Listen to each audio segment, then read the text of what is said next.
Bonjour. Clé de compréhension numéro 7 pour déchiffrer correctement l'Apocalypse, la prophétie des 70 semaines de Daniel, suite de la lecture de la partie 3, retour au texte de Daniel. B. Le rejet du Messie et la destruction de Jérusalem.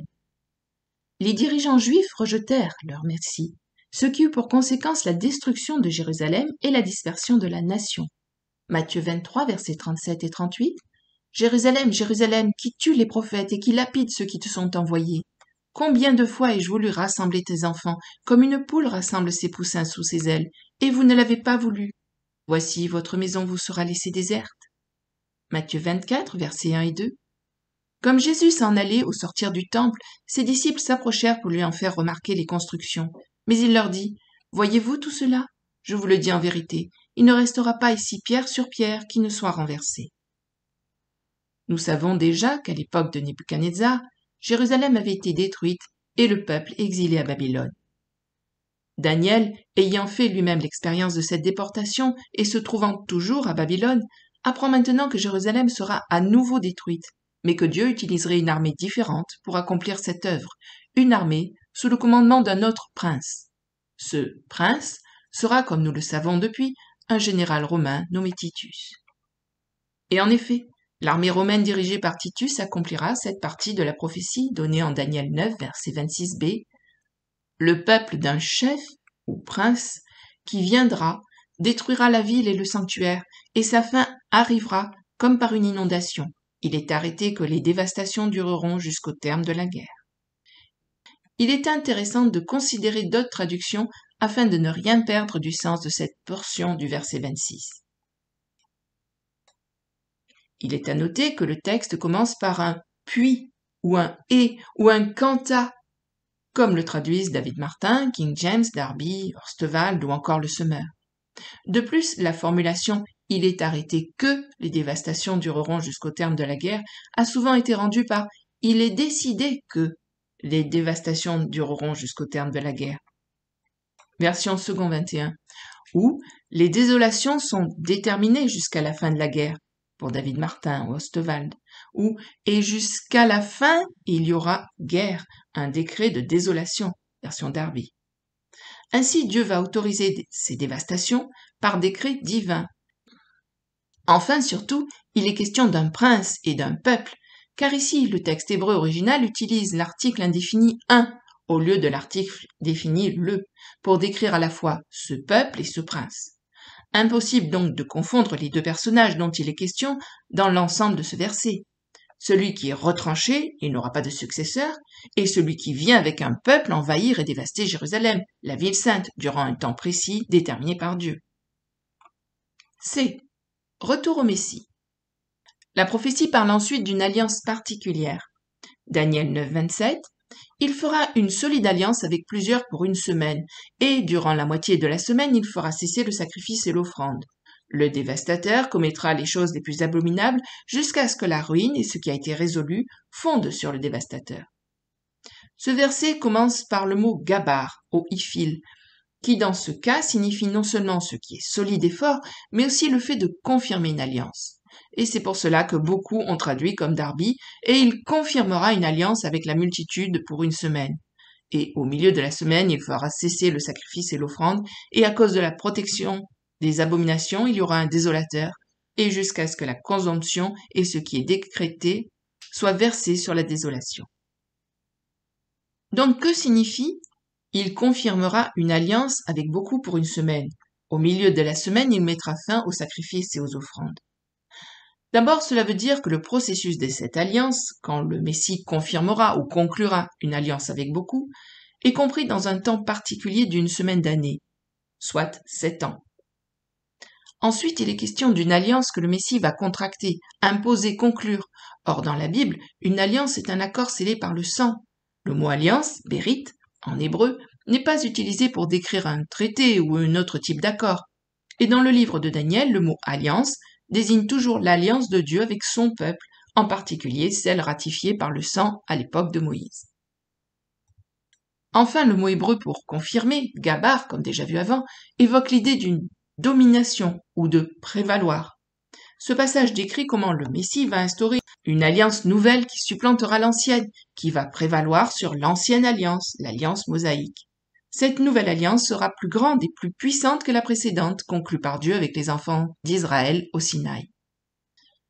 Reprenons la notion de confirmer une alliance avec le mot confirmer, repéré en référence Strong au numéro 1396, gabar, signifiant être fort, puissant. Au cours de la première moitié de la 70e semaine, Jésus a commencé à confirmer les promesses inconditionnelles de Dieu à Israël, parlant de la nouvelle alliance ayant de meilleures promesses que celles associées à l'alliance mosaïque. L'auteur de l'Épître aux Hébreux décrit ce changement d'alliance. Hébreux 8, versets 6 à 12. Mais maintenant, il, c'est-à-dire Jésus, a obtenu le ministère d'autant supérieur qu'il est le médiateur d'une alliance plus excellente, qui a été établie sur de meilleures promesses. En effet, si la première alliance avait été sans défaut, il n'aurait pas été question de la remplacer par une seconde. Car c'est avec l'expression d'un blâme que le Seigneur dit à Israël, « Voici les jours viennent, dit le Seigneur, où je ferai avec la maison d'Israël et la maison de Juda une alliance nouvelle, non comme l'alliance que je traitais avec leur père, le jour où je les saisis par la main pour les faire sortir du pays d'Égypte, car ils n'ont pas persévéré dans mon alliance. Et moi aussi je ne me suis pas soucié d'eux, dit le Seigneur. Mais voici l'alliance que je ferai avec la maison d'Israël. Après ces jours-là, dit le Seigneur, je mettrai mes lois dans leur esprit.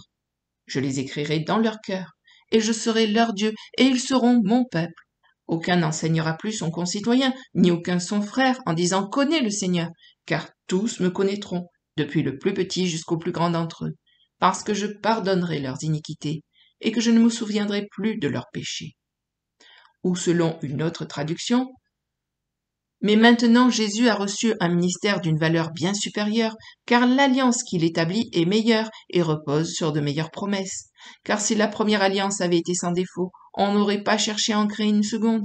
Mais Dieu trouva à redire au peuple et dit, « Voici les jours viennent, dit l'Éternel, où je ferai avec la maison d'Israël et la maison de Juda une alliance nouvelle. Elle ne sera pas comme l'alliance que j'ai traitée avec leur père lorsque je les ai pris par la main pour les faire sortir du pays d'Égypte. Parce qu'ils n'ont pas observé mon alliance, et que je les ai méprisés, dit l'Éternel. Car voici l'alliance que je ferai avec la maison d'Israël. Après ces jours-là, dit l'Éternel, je mettrai mes lois dans leur esprit, et je les écrirai dans leur cœur, et je serai leur Dieu, et ils seront mon peuple. Personne n'enseignera plus son prochain ou son frère en disant « Connais le Seigneur », car tous me connaîtront, du plus petit au plus grand. Car je pardonnerai leurs iniquités, et je ne me souviendrai plus de leurs péchés.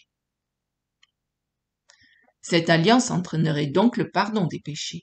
Romains 11, 27, et ce sera mon alliance avec eux lorsque j'ôterai leurs péchés, ou et voici mon alliance avec eux quand j'ôterai leurs péchés. Cette nouvelle alliance engendrerait un cœur nouveau. Ézéchiel 36, verset 26.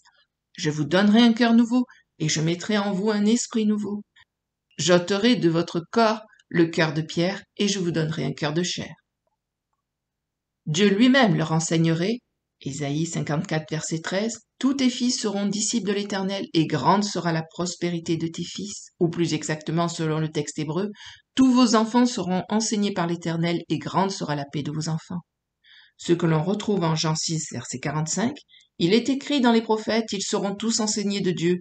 Ainsi quiconque a entendu le Père et a reçu son enseignement, vient à moi. » Toute alliance doit être ratifiée par le sang, y compris la nouvelle alliance.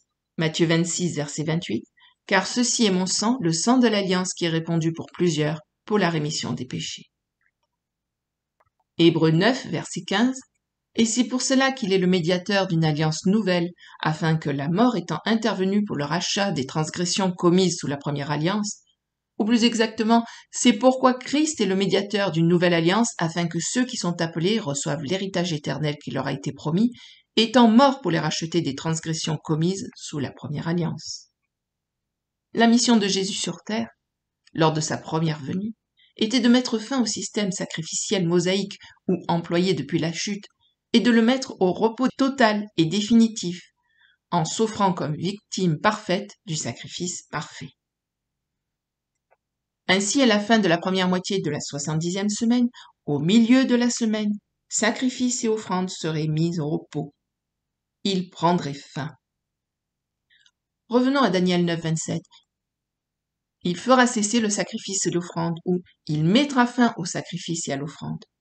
Le mot hébreu traduit par faire cesser ou par mettre fin est le mot Shabbat, d'où dérive le mot sabbat. Sa référence Strong, numéro 76-73, donne comme définition cesser, abandonner, se reposer. Le système sacrificiel de l'Ancien Testament a pris fin, a été mis au repos lorsque Jésus est mort sur la croix. C'est pour cela que le voile du temple se déchira en deux, indiquant que le chemin vers Dieu était désormais ouvert. Le passage suivant de l'Épître aux Hébreux décrit la signification de la mort du Messie lorsqu'il a vaincu l'ancienne alliance par sa chair, mettant ainsi fin au sacrifice de l'Ancien Testament. Hébreux 10, versets 19 à 22. Ainsi donc, frères, puisque nous avons au moyen du sang de Jésus une libre entrée dans le sanctuaire par la route nouvelle et vivante qu'il a inaugurée pour nous au travers du voile, c'est-à-dire de sa chair, et puisque nous avons un souverain sacrificateur établi sur la maison de Dieu, approchons-nous avec un cœur sincère, dans la plénitude de la foi, les cœurs purifiés d'une mauvaise conscience et le corps lavé d'une eau pure. La mort du Christ a ouvert la voie aux Juifs et aux gentils pour une relation juste avec Dieu et l'accès à sa présence. La nécessité des sacrifices d'animaux a pris fin avec la crucifixion du Messie. Jésus a mis fin au péché et a fait l'expiation pour l'iniquité. Suite et fin de cette lecture dans une autre vidéo. À bientôt. Merci. Au revoir.